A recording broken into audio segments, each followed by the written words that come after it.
Halo para pendengar, dimanapun kalian berada.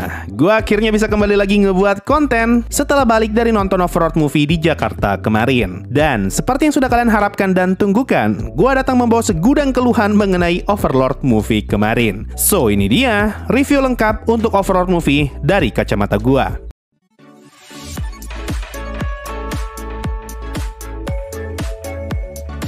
Sebelumnya, gue udah sempat ngebahas Overlord movie bareng Shio Senpai di konten podcast Bukan Wibu. Kalau kalian pengen pembahasan yang lebih santai dan lebih panjang, gue saranin kalian buat nonton konten itu juga. Nah, di konten ini, gue tidak akan lagi ngebahas timeline dan premis cerita Overlord movie. Soalnya, gue udah ngejelasin hal ini berkali-kali di banyak sekali konten Overlord gue yang sebelumnya. Kalau kalian butuh review singkat dari gue, intinya buat gue pribadi, rating Overlord movie cuma sekedar 7, atau paling tinggi mungkin 7,5. Tidak bagus-bagus amat untuk dapat rating 8, dan masih jauh dari kata jelek untuk bisa dapat rating 6. Ada banyak hal yang menurut gue bisa dibahas lebih jauh, atau setidaknya ada beberapa hal minor yang bisa dimasukin sehingga anime ini pantas mendapatkan rating 8. Mari kita bahas yang bagus-bagusnya dulu. Pertama, gue suka banget dengan desain karakter Remedios dan Neya di movie ini. Berhubung gue udah nonton anime ini 2 kali, gue benar-benar merhatiin bagaimana cara movie-nya menampilkan karakternya Remedios dan juga Neya. Meskipun ngeselin, tapi harus gue akui kalau Remedios kelihatan cocok banget dengan armor paladinnya. Neya juga sama, karakternya kelihatan keren, apalagi waktu dia pakai kacamata. Selain desain mereka berdua, gue juga suka banget ngeliat bentukan para demi-human yang muncul di movie ini, terutama desain para boss demi-human. Desain karakternya keren banget dan tidak terasa seperti karakter Kroco yang cuma digambar asal jadi. Kedua, selain desain karakter, ekspresi para karakternya bagus banget. Selama gue nonton, gue betul-betul merhatiin ekspresi para karakternya, terutama di momen-momen mereka ngobrol. Salah satu momen yang paling gue ingat adalah ketika Ainz dibawa ke dalam tenda untuk ikut rapat bersama dengan rombongan Holy Kingdom. Di sini ekspresinya Remedios benar-benar diperhatikan. Wajahnya ketika dia lagi melotot, lagi bingung, dan lagi sinis. Semuanya tergambarkan dengan baik. Ekspresinya Neya juga lucu banget ketika Ainz berhasil menebak situasi Holy Kingdom, dan Remedios mengira kalau Neya yang menceritakan semua hal tersebut kepada Ainz. Remedios pun melotot ke arah Neya, dan Neya hanya bisa geleng-geleng kepala karena dia juga bingung dengan apa yang sedang terjadi. Contoh lain yang gue ingat adalah momen ketika Neya lagi ceramah di depan pengikutnya, dan di background terlihat ada beberapa orang yang lagi ngangguk kepala mendengar perkataannya Neya. Detail ekspresi semacam ini ngebuat movie-nya terasa hidup dan sekaligus menjadi detail kecil yang bisa membedakan seberapa niat adaptasi movie dengan adaptasi seriesnya. Ketiga, CGI-nya bagus. Satu hal yang bisa dipuji dari movie ini adalah kualitas CGI-nya yang bagus. Meskipun desain para demi-human-nya dibuat dengan menggunakan CG, tapi harus gue akui kalau CG-nya sama sekali tidak kelihatan jelek dan masih sangat bisa diterima mata. Setidaknya, dosa Madhouse membuat CG kambing di season 3 tidak terjadi kembali di movie ini. CG yang paling bagus di movie ini adalah CG para paladin yang ikut bertarung bersama Remedios. Scene para paladin ngebuat formasi benar-benar bagus untuk dilihat, dan ini adalah pemandangan yang tidak pernah bisa kita lihat di versi seriesnya Overlord. Soalnya kalau di series, setiap kali ada scene tentara dengan CG, palingan mereka dipakai cuma buat jadi background doang, atau mereka malah jadi tumbal seperti di season 3. Baru kali ini Madhouse serius ngegarap tentara CG di anime Overlord. Keempat, komedinya dapat banget. Semua orang yang sudah nonton Overlord movie pasti sepakat kalau scene komedi di movie ini beneran lucu. Di novelnya sih memang bagian ini udah lucu, tapi ketika jadi anime, scene komedinya malah jadi lebih lucu lagi. Ini yang gue suka dari Overlord. Meskipun ceritanya tragis, tapi autornya masih bisa ngasih unsur komedi salah paham yang tidak terkesan maksa. Scene paling lucu sudah pasti adalah scene ketika Neya berhadapan melawan monster berkepala 2, dan si monster itu mengomentari soal panahnya Neya. Tapi Neya malah keras kepala dan tidak mau mengakui kalau itu adalah senjata Rune. Di sini, Neya betul-betul terlihat keras kepala, sampai-sampai ngebuat teman, bahkan musuhnya sekalipun, sampai harus berhenti bertarung karena mereka sama-sama heran ngelihat Neya yang terlalu keras kepala. Scene lucu lainnya ada ketika Jaldabot pengen memuji panahnya Neya yang terbuat dari Rune, tapi Neya malah tidak bisa diajak kerjasama, dan akhirnya Jaldabot menyerah untuk promosi Rune. Semua scene itu berhasil digarap dengan sangat baik dan berhasil ngebuat gue terhibur ketika lagi nonton. Cuma kalau kalian sadar, scene paling komedi sekaligus paling ironi adalah momen kematiannya Neya. Di sepanjang movie, Neya sebisa mungkin tidak mau pakai busurnya dan tidak mau ada orang lain yang tahu mengenai kemampuan busurnya. Hasilnya, tidak ada satupun penduduk Holy Kingdom yang sempat ngelihat kehebatan busur Rune miliknya Neya. Nah, satu-satunya penduduk Holy Kingdom yang sempat ngelihat kehebatan busurnya Neya hanyalah para prajurit yang bertarung bersama Neya di atas tembok. Tapi sialnya, semua saksi mata yang sedang melihat kemampuan busurnya Neya malah mati di medan perang. Nah, disinilah komedinya. Giliran Neya bertarung serius dengan menggunakan busurnya, orang yang ngeliat pertarungannya malah mati. Tapi giliran Neya dikasih panggung buat pamer kekuatannya, dia malah tidak mau pakai busurnya sama sekali. Gue juga suka ngeliat scene Ainz yang datang ngebantu Remedios ketika dia kesulitan melawan 3 bos demi-human. Tapi ketika dibantu, Remedios Remedios malah pergi meninggalkan Aing sebegitu saja. Selain iblis kepala dua tadi, scene ini jadi salah satu scene paling lucu di movie-nya. Kelima, tidak disensor. Salah satu yang kita semua takutkan sebelum Off-Road movie tayang adalah sensornya. Apa jangan-jangan scene pentungannya Kalka dianggap terlalu sadis dan akhirnya kena sensor? Ternyata tidak. Scene pentungan ternyata tidak kena sensor. Dan movie-nya menurut gua lumayan brutal memperlihatkan scene darahnya. Salah satu yang paling gue ingat adalah scene ketika Demi-Human memotong anus salah satu prajurit. Dan scene potong ini diperlihatkan tanpa sensor sama sekali. Meskipun scene ini memang sengaja tidak dibuat terlalu gore. Keenam, Shadow Demon. Kalau kalian nggak tahu, Shadow Demon adalah iblis yang sudah berkali-kali disebut di versi anime. Tapi sampai season 3, wujud Shadow Demon belum pernah di-reveal sama sekali. Barulah di movie ini kita diperlihatkan bagaimana bentukannya Shadow Demon. Dan gue lumayan terkejut ketika Shadow Demon muncul di layar. Ketujuh, ada sedikit cameo. Kalau kalian sadar, di bagian awal movie ketika Remedios masuk ke dalam Sorcerer Kingdom, di sini kita sempat diperlihatkan beberapa cameo karakter dari season sebelumnya. Yang gue notice cuma Oz dan pelayan Hodenya, Goblinnya Henry, dan juga naga gemuk Hejin Mal yang lagi jadi kurir. Gue bahkan sampai ketawa ketika ngelihat si naga dari season 3 yang ternyata muncul lagi. Soalnya gue nggak ingat apakah di novel karakter ini memang muncul atau tidak. Dan terakhir, ke-8, scene penutupnya bagus banget. Kalau mau dibilang, gue suka banget dengan cara movie ini mereveal plot twist mengenai Pangeran Caspon yang ternyata doppelganger. Bukan dijelaskan via dialog, tapi langsung diperlihatkan dalam bentuk visual. Harus gue akui kalau scene penutup movie ini benar-benar bagus dan bisa ngasih kejutan buat para penonton yang tidak ngikutin novelnya Overlord. Oke, sudah cukup ngomongin yang bagus-bagus dari movie ini. Sekarang mari kita bahas apa saja yang kurang dari movie ini dan apa saja yang ngebuat gua kecewa.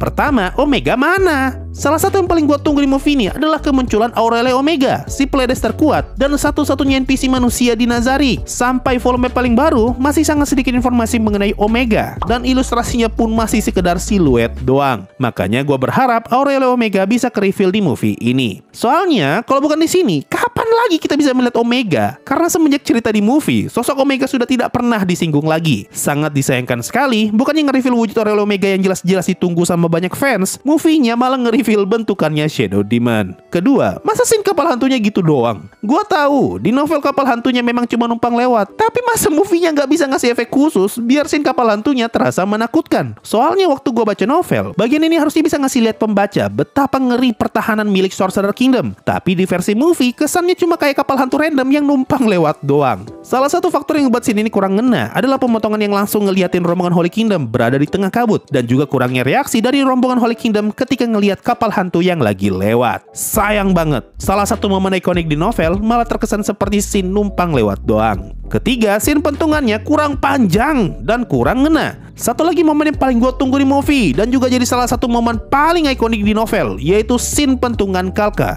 Gue berharap scene ini dibuat lebih brutal lagi atau setidaknya sedikit lebih panjang. Soalnya kalau di movie kita cuma diperlihatkan Kalka yang dibanting sekali, lalu bantingan kedua malah tidak diperlihatkan. Scene ini bahkan sempat diulang lagi tanpa ada penambahan scene sama sekali. Sebagai salah satu scene paling ikonik di novel, gue sangat kecewa melihat adaptasinya yang sependek ini. Apa sih susahnya ngeliatin Jaldabaoth ngebanting Kalka 4-5 kali? Giliran scene Abang Brain mati malah dipanjang-panjangin. Padahal scene itu gak ada ikoniknya sama sekali loh di novel. Tapi untuk scene sepenting dan semenarik pentungan malah dibuat sekian detik doang. Sayang sekali. Asumsi gue sih karena movie-nya mencoba menjangkau penonton yang masih remaja, makanya scene pentungannya sengaja dibuat pendek agar tidak terlalu brutal. Selain itu, gue sangat menyayangkan pemotongan di awal movie mengenai backstory-nya Kalka, Kelart, dan Remedios. Untuk Remedios sih tidak masalah ya, soalnya jatahnya kan masih panjang. Tapi untuk Kalka dan Kelart, ini yang jadi masalah. Pemotongan backstory mereka berdua ngebuat momen kematian Kalka dan Kelart tidak terasa menyakitkan sama sekali. Soalnya kita sebagai penonton belum mengenal karakter mereka dan malah langsung dibuat mati begitu saja. Hasilnya, Kalka dan Kelart tidak lebih dari sekedar waifu cantik yang bernasib tragis. Padahal kalau di novel, momen kematiannya Kalka dan Kelart bisa dibilang sangat tragis dan juga lumayan bikin baper. Soalnya karakter sebaik, secantik, dan sehebat mereka berdua malah dibuat mati dari awal cerita dan diperlakukan dengan sangat tidak hormat. Keempat, scene actionnya mana woi? Kalau ada satu hal yang ngebuat gue tidak puas dengan movie Overlord adalah scene actionnya yang kena pangkas. Iya, gue tahu Overlord memang bukan anime action, tapi bukan berarti scene actionnya kau skip juga. Battle Lines ngelawan Basser, Battle Lines ngelawan Jaldabaoth yang pertama, dan Battle Lines ngelawan Jaldabaoth yang kedua, semuanya terlalu singkat dan jatuhnya malah kena skip. Di movie ini, Ainz benar-benar diperlakukan sebagai karakter sampingan. Karakter yang scene action-nya tidak terlalu penting, makanya kena skip habis-habisan. Soalnya, movie ini terlalu fokus ngambil sudut pandang Neya. Jadi bisa dibilang, alasan kenapa battle-nya Ainz terasa singkat, karena kita melihat pertarungan itu dari kacamatanya Neya. Kalau mau dibilang, ini adalah bagian paling tidak gua sangka sama sekali. Gua tuh ngira kalau ceritanya doang yang bakal kena pangkas, atau detail-detail kecilnya yang bakal dipotong. Ternyata malah scene action-nya juga ikut kena pangkas. Yang paling buat gue kecewa adalah battle terakhir Ainz melawan Jaldabaoth. Battle yang harusnya jadi klimaks dan penutup dari movie ini, battle yang harusnya jadi paling epic, tapi malah cuma sekedar adu kembang api, dan itu pun durasinya singkat sekali. Scene ini sangat terasa anti klimaks, dan inilah yang ngebuat gue nggak bisa ngasih rating 8 untuk movie-nya. Padahal setupnya udah bagus banget ketika Ainz ingin melawan Jaldabaoth untuk yang kedua kalinya. Hype-nya udah tinggi banget, tapi eksekusi battle-nya malah tidak memuaskan sama sekali. Scene battle Ainz melawan Pleiades juga tidak kalah mengecewakan. Selain Aurel Omega yang tidak disinggung sama sekali, ini juga adalah satu-satunya momen di mana kita bisa melihat para Pleiades bertarung secara bersamaan dengan kekuatan penuhnya. Soalnya orang yang mereka lawan saat itu adalah Ainz. Tapi untuk scene action lain, yaitu scene actionnya Remedios dan Neya, gue sama sekali gak ada masalah. Soalnya bagian itu sudah dibuat dengan baik. Kelima, movie-nya kurang brutal. Satu hal yang gue sayangkan dari movie ini adalah scene kejamnya yang terasa kurang brutal. Salah satunya adalah momen pentungan Kalka yang cuma dibanting sampai 2 kali. Perkara ini sebenarnya sudah jadi kebiasaan di anime Overlord, dan salah satu yang paling kerasa adalah karakternya Demiurge di anime yang terasa jauh lebih baik dibandingkan novelnya. Tapi ketika kita ngomongin movie yang diambil dari novel dengan premis sejahat pentungan ini, setidaknya gue berharap movie-nya bisa dibuat sedikit lebih jahat daripada seriesnya. Salah satu momen jahat yang dibuang adalah momen ketika Ainz menyadari kalau ada banyak sekali korban Jaldabaoth yang diambil kulitnya, dan scene ini bisa menjadi petunjuk mengenai keberadaan Demiurge Happy Farm. Scene brutal kedua adalah kematiannya Neya yang tidak terasa seperti mati. Kalau kalian sadar, kita sama sekali tidak diperlihatkan bagaimana keadaan tubuh Neya ketika dia mati. Kita hanya diperlihatkan area bahunya Neya yang terluka dan dia tumbang. Lalu scene menjadi gelap dan setelah itu Ainz muncul di hadapannya Neya. Scene ini seakan-akan ngasih kesan kalau Neya tidak sempat mati dan dia hanya sekedar terluka parah. Lalu ketika dia pingsan, Ainz pun datang untuk menyembuhkan Neya. Padahal yang sebenarnya terjadi adalah Neya mati dan Ainz menggunakan item tier tinggi untuk menghidupkan kembali Neya tanpa adanya efek samping. Menurut gua, momen kematian Neya bisa jadi shock terapi buat orang yang gak baca novel. Andaikan saja ada jarak yang cukup panjang antara momen Neya mati dan dia dihidupkan oleh Ainz. Tapi kalau eksekusinya kayak yang ada di movie sekarang, jadinya momen kematian Neya malah tidak terasa dramatis sama sekali. Keenam, kematiannya Ainz terasa sempit sekali. Kalau di novel, kabar kematiannya Ainz bukan cuma diketahui oleh orang-orang dari Holy Kingdom, tapi juga diketahui oleh orang-orang dari negara sekitar. Soalnya ada jarak waktu yang cukup lama selama Ainz mati, makanya berita tentang kematian Ainz bisa sampai tersebar sejauh itu. Tapi dari apa yang gue lihat di movie-nya, kabar kematiannya Ainz kesannya seperti tidak tersebar, dan hanya orang-orang di lingkungan Holy Kingdom saja yang tahu mengenai hal ini. Masalahnya kalau di novel, kabar kematiannya Ainz yang tersebar ini memunculkan reaksi yang menarik sekaligus lucu dari para karakter sampingan kita, mulai dari Henry, Jerkniv, dan juga Philip. Sayang banget karena keterbatasan durasi, jadinya bagian ini harus kena skip. Ketujuh, perkara cerita yang kena pangkas. Satu hal yang paling terasa ketika kalian nonton movie ini adalah bagian awalnya yang terasa cepat banget. Soalnya ada banyak banget cerita dari volume 12 yang kena pangkas di bagian awal movie. Mulai dari pertemuan Remedios dengan Blue Rose, perjalanan mereka menuju ke Sorcerer Kingdom, dan percakapan antara Ainz dengan Remedios di ruang kerajaan yang malah dipotong sama Neya. Untuk mengakali pemotongan ini, movie-nya mencoba merecap semua kejadian itu hanya melalui dialog antara Remedios dengan Gustavo dan juga Neya. Harus gue akui, sebenarnya pemotongan di bagian ini sudah bagus karena langsung to the point. Cuma hasilnya, pemotongan ini ngebuat transisi ceritanya jadi tidak terasa mulus dan terkesan lompat-lompat. Selain itu, pemotongan yang panjang ini ngebuat konflik antara Neya dan Remedios jadi terasa canggung. Soalnya dari awal banget kita sudah langsung diperlihatkan Remedios yang selalu marah ke Neya tanpa alasan yang jelas. Padahal kalau semua proses ini diceritakan, maka setidaknya kita bisa paham kenapa Remedios dan Neya bisa saling tidak suka. Bagian lain yang paling terasa kepotong adalah momen ketika Ainz mati, di mana di bagian ini Neya mulai mendapatkan pengakuan dari banyak orang. Makanya di movie kita sempat diperlihatkan Neya yang lagi mengajari para paladin memanah, padahal harusnya paladin hanya boleh pegang pedang. Kedelapan, panahnya Neya yang terasa biasa saja. Satu hal yang gua nggak expect dari movie ini adalah busur atau panahnya Neya yang ternyata tidak terlihat spesial. Padahal kita berkali-kali diberitahu kalau busur ini punya kemampuan khusus karena terbuat dari rune. Tapi secara visual, sama sekali tidak ada perbedaan antara panah yang ditembak dengan menggunakan rune dengan panah biasa. Malahan, panah bapaknya Neya justru terlihat lebih keren daripada miliknya Neya. Padahal bapaknya Neya cuma pakai busur biasa. Scene Ainz ngasih busur ke Neya juga dibuat beda dengan novelnya. Kalau di novel, Ainz ngasih busur ke Neya di dalam kereta kuda. Tapi kalau di movie ini, Ainz malah ngasih busurnya di lapangan.